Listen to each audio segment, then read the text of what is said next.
வணக்கம். அந்த காலத்தில் சித்தருங்களாம் ஒரு பஞ்சபட்சி நேரம்னு ஒன்று ஃபாலோ பண்ணுவாங்க. இப்போ கூட நீங்கள் திருவண்ணாமலாம் பார்க்கலாம். சிலர் போய் சாப்பாடு கொடுத்தா தூக்கி அடிப்பாங்க. திடீர்னு பார்த்தா ஒரு டைமில் வந்து வானத்தை பார்த்துட்டு டக்கு டக்கு டக்குன்னு அவங்க வந்து சித்த பெருமானவங்களாம் சாப்பிடுவாங்க.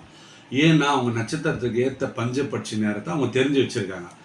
பஞ்சபட்சி நேரம், பஞ்சபட்சினா 5 பறவைகள். என்னென்ன பறவைன்னு 27 நட்சத்திரத்துக்கும் 5 பறவையை ஒதுக்கியிருக்காங்க நம்ம சான்றோர்கள், முன்னோர்கள், ஜோதிடர்கள். என்னென்னா வல்லூர், ஆந்தை, காகம், கோழி, மயில். இந்த 5 பறவை தான். இந்த 5 பறவைகள் செய்கிற விஷயத்தை தான் அரசு, ஊன், நடை, துயில், சாவு அப்படின்னு 5 விதமாக பிரிச்சிருக்காங்க அந்த வேலைகளை. இந்த பஞ்சபட்சி நேரம்ன்றத அந்த காலத்தில் போர், வியூகம், ஜெயிக்கிறதுலாம் கூட அதை வந்து ஃபாலோ பண்ணாங்க. இது எப்படி பிரித்தாங்கன்னா 27 நட்சத்திரத்தை 5 பறவைகளுக்கு ஒதுக்குனாங்க. அதே மாதிரி ஒவ்வொரு பறவைக்கும் எந்தெந்த அந்த வேலை நடக்குது, அரசா, ஊனா, நடையா, துயிலா, சாவான்னு ஒரு 5 விஷயங்களை சீக்கிரட்டாக பிரித்தாங்க. வெற்றி, சுமார், தோல்வி. அதுதான் அரசு, ஊனுன்றது வெற்றி, நடைன்றது சுமார், துயில், சாவுன்றது 0, நம்ம தோற்று போகிறது. அந்த டைமில் நம்ம எடுக்கிற முயற்சி தோற்று போயிடணுவாங்க.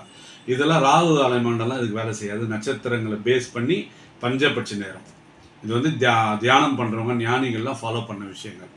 இப்போ இந்த 27 நட்சத்திரத்தை எப்படி பிடிச்சாங்கன்னா அஸ்வினி, பரணி, கிருத்திகை, ரோகிணி, மிருகசீரிசம். இந்த 5 நட்சத்திரத்துக்கு வந்து வல்லூர் அப்படின்ற பறவை ஒதுக்குனாங்க. திருவாதிரை, புனர்பூசம், பூசம், ஆயில்யம், மகம், பூரம். இந்த 6 நட்சத்திரத்துக்கு ஆந்தை என்ற பறவையை ஒதுக்குனாங்க. உத்தரம், அஸ்தம், சித்திரை, சுவாதி, விசாகம். இந்த 5 நட்சத்திரத்துக்கு வந்து காகம் அப்படின்ற பறவையை ஒதுக்குனாங்க.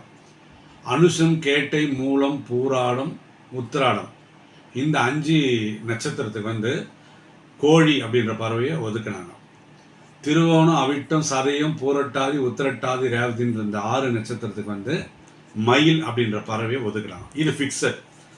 இந்த 27 நட்சத்திரங்களை 5 நட்சத்திரம், 6 நட்சத்திரம், 5 நட்சத்திரம், 5 நட்சத்திரம், 6 நட்சத்திரம்னு 27 நட்சத்திரங்கள் 5 பறவைக்கு பிரிச்சுட்டு ஒவ்வொரு நாள் ஒரு ஜாமம் அப்படி சொல்லுவாங்க. ஒரு ஜாமம் அப்படின்னும் போது அது வந்து 6 நாழிகை. அப்படின்னா ஒரு ஜாமம்ன்றது 2 மணி நேரம் 24 நிமிஷத்துக்கு.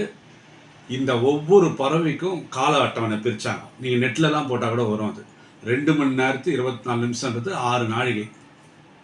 2.5 நாழிகைன்றது 1 ஹவர். 5 நாழிகைன்றது 2 ஹவர். அப்போது எக்ஸ்ட்ரா ஒரு நாழிகை 6 நாழிகை ஆகுது இல்லையா? அப்போ அதுக்கு வந்து 24 நிமிஷம். அப்போ காலையிலேருந்து இரவு வரைக்கும் 5 ஜாமம், 12 மணி நேரம் ஆகிடும். அதே மாதிரி நைட்லேருந்து காலையில் ஒரு 5 ஜாமம் பிரித்தாங்க. இதுக்கு அந்த அட்டவணையில் இப்போ உதாரணத்துக்கு நான் ரோகிணி நட்சத்திரம்னு வச்சுக்கலேன். அப்போ எனக்கு ரோகிணி நட்சத்திரத்துக்கு என்னோடய பறவை வந்து வல்லூர். அப்போ எனக்கு வந்து இன்றைக்கி ஒரு அட்டவணை காலைல 6லேருந்து 8:24 வரைக்கும் அரசு அப்படின்ற ஒரு வேலை இருக்கும். அரசு, ஊன், நடை, துயில், சாவு. 5 வேலைகளை பறவைகளோட வேலையாக வச்சாங்க. அரசு அப்படின்னும் போது ஒரு ஆளுமை, நம்ம பிஸியாக இருக்கிறது, நம்ம ஜெயிக்கிறது, அரசு, அரசியல், அரசாங்கம் சார்ந்து வேலை, வருமானம், இன்டர்வியூ, இதுக்கெல்லாம் அரசு. இந்த பொருள் பற்று, பணம், பேர், புகழ், அந்தஸ்து, கௌரவம் சார்ந்த விஷயங்கள்லாம் அரசுன்ற அந்த வேலையை நம்ம ஃபாலோ பண்ண ஆரம்பித்தா நம்ம நட்சத்திரத்துக்கு ஃபேவராக நம்ம வெற்றி அடைவோன்றது ஒரு ஐதீகம், ஒரு நம்பிக்கை. ஓகேங்களா? இது நிறைய பேருக்கு நடக்கவும் செய்யுது. ஊன் அப்படின்றது ஒன்றும் இல்லை. ஊன்னா நம்ம சாப்பிட்றது. சாப்பிட்டா நம்ம தெம்பாக தானே இருப்போம், நம்ம எனர்ஜி தானே இருக்கும். அப்போது ஊன் அப்படின்னும் போது நம்ம உணவு சார்ந்த விஷயங்கள், நம்ம உணர்வு சார்ந்த விஷயங்கள், அது எந்த பாவத்தில் இருக்குது நம்ம பரிகாரம் பண்ணுறோம். இப்போ உதாரணம் மீன லக்னம் 7ஆம் இடத்துல வந்து திருமண வாழ்க்கைன்னு வச்சுங்களேன். அது காலச்சக்கரத்துக்கு 6. அப்போ வயிறு உணவு இல்லையா? அப்போது அந்த வயிறு உணவுன்ற ஊனுன்ற அந்த இடத்த எடுத்தோன்னா எடுத்து பொண்ணு பார்க்க, மாப்பிள்ளை பார்க்க போகும்போது சக்ஸஸ் ஆகும். இது புரியுதோ இல்லையா? நான் அவுட்லைனாக சொல்கிறேன். அப்போ அரசு, ஊனுன்றது பாசிட்டிவ். நடை அடுத்தது. நடைனா வாக்கிங்னு வச்சுங்களேன். வாக்கிங் போகும்போது நம்ம பேசக்கூடாதுன்னுவாங்க, மூச்சு வாங்கும், நம்ம ஒரே சிந்தனையில் இருக்கணும்னுவாங்க, இயற்கை சுவாசத்தை சுவாசிச்சுக்கின்னு இருக்கணும்னுவாங்க. அப்போ போக போக நடக்க நடக்க டயர்ட் ஆகும்ல, ஆரம்பத்தில் இருக்க எனர்ஜி குறையும் இல்லையா? அதனால் அது 50-50 எடுக்கிறாங்க. அப்போது நடைன்றதையும் சில விஷயங்களுக்கு நம்ம ஃபாலோ பண்ணலாம். துயில்னா தூங்குறது, பறவை தூங்குற நேரம்வாங்க. அந்த அட்டவணை எல்லாமே அந்த 2 மணி நேரம் 24 நிமிஷத்துக்கு மாறினே இருக்க போகுது ஒவ்வொரு நாளும். புரியுதுங்களா? அப்போது துயில் அப்படின்றது தூக்கம். தூக்கம் அப்படின்னு இப்போ எனக்கு ரோகின்னு வச்சுங்களேன், துயில்ன்ற நேரத்தில் நான் எதனா பண்ணும்போது நான் அதை எதனா ட்ரை பண்ணால் தோற்று போயிடுவேன் அப்படின்றது தான் அர்த்தம். அடுத்தது சாவுன்னா 0, எதிராளிக்கு பலம்னு அர்த்தம். அப்போது இந்த 5 பறவைகள் வல்லூறு, ஆந்தை, காகம், கோழி, மயில், இந்த 5 பறவையும் 27 நட்சத்திரத்துக்கு ஒதுக்கப்பட்டு இதுக்குன்னு ஒரு கால அட்டவணை வச்சு எந்தெந்த ஜாமத்தில் எந்தெந்த மணி நேரத்தில் என்னென்ன வேலை நடக்கும். அரசா ஊனா சூப்பர், நடையா சுமார், துயிலா சாவா, -0ன்னு இன்றைக்கும் பல பேர் ஃபாலோ பண்ணின்னு இருக்காங்க. பட் இது வந்து கெட்ட விஷயங்களுக்கு ஃபாலோ பண்ணுறவங்களுக்கு நடக்க மாட்டுது, குழப்பவாதிங்க ஃபாலோ பண்ணால் நடக்க மாட்டுது, உணர்ச்சி வகைப்பட்ட நிலையில் இருக்கும் ஃபாலோ பண்ணால் நடக்க மாட்டுது. அது இப்போ தான் புரியுது. சித்திரங்களாம் எதுவுமே வேணாம்னு நினைப்பாங்க, அந்த சாப்பாடு இறைவன் நினைக்கும் போது அவங்களுக்கு அது பவராக இருக்குது.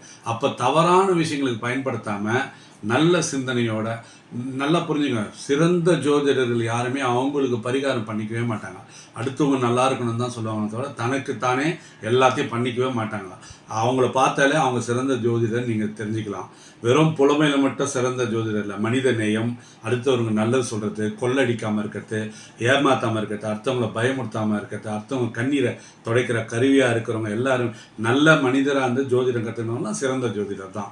இதில் அப்படியே 100 108 பாட்டை பாடி 2027 பாட்டுக்கு அர்த்தம் சொல்கிறதுலாம் அதெல்லாம் புத்தக புழுன்னுவோம். அது வந்து ஏட்டு சுரக்கா கறிக்கு உதவாது. ப்ராக்டிக்கலாக யாருக்கு என்ன, எப்பொருள் யாரார் வைக்கப்படும் மெய்ப்பொருள் காண்பது, அப்பொருள் மெய்ப்பொருள் காண்பது அறிவு.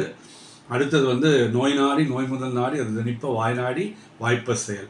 அப்போ இந்த மாதிரி நல்ல சிந்தனையோடு இது நீங்கள் எடுத்து இந்த அட்டவணையை பயன்படுத்தி இந்த நட்சத்திரம், அதுக்கான பறவை, அதுக்கான வேலை, அரசு ஊன், நடை, தொழில், சாவுன்றதை நீங்கள் பயன்படுத்தினீங்கன்னா 100% உங்களுக்கு நல்ல விஷயத்துக்காக பயன்படும்.